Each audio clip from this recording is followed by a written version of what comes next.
Good evening. On tonight's discussion on the great constitutional amendments, we will be looking at the Fourth Amendment. The Fourth Amendment states that the Constitution provides that the right of the people to be secure in their persons, houses, papers, and effects against unreasonable searches and seizures shall not be violated, and no warrant shall issue but upon probable cause supported by the oath or affirmation, and particularly the describing the place to be searched and the persons or things to be seized. One thing that I think is common in a lot of all the amendments, and I think everyone can agree on this, is every amendment is a reflection on British rule. Whether it's quartering, the Third Amendment, which addresses the quartering of troops, that is a direct response from the Quartering Act. The Fourth Amendment is a direct response to the Writs of Assistance, which was passed and allowed British soldiers to search and seize colonist possessions without probable cause or warrant. Today, our Fourth Amendment rights not only applies to our search to issuing of warrants, but also our right to privacy. And I know in popular culture today, we see, if you can watch a Law and Order episode, we do see the cops fighting for that right for a warrant.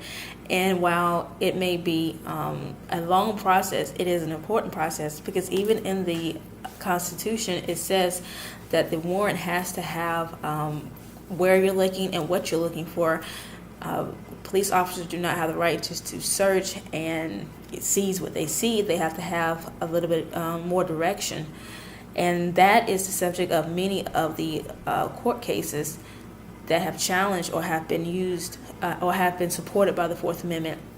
The two that I have brought up tonight is Matt v. Ohio and TLO versus New Jersey.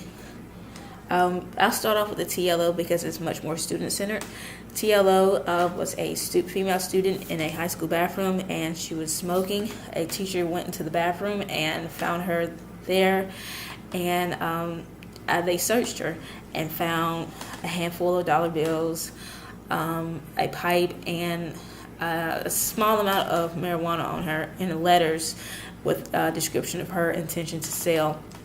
Her lawyers sued, saying that the school had no right to search her because they did not have a search warrant. And in that case, the Supreme Court ruled in favor of New Jersey because she was a student and under state protection in school. She did not have that right to a warrant for search and seizure, especially because the teachers did have probable cause. Another court case that addressed the issue of warrants is Matt v. Ohio. In this court case, the defendant Matt was served with a warrant, and the police did not find what they were looking for. So what they did find other obscene materials and then charged her for that. The Supreme Court ruled against the state, saying that they had to stick to what was on the warrant. The Fourth Amendment is crucial to our sense of privacy as Americans. One of the ever evolving, not evolving, but the staple in American culture is our right to privacy.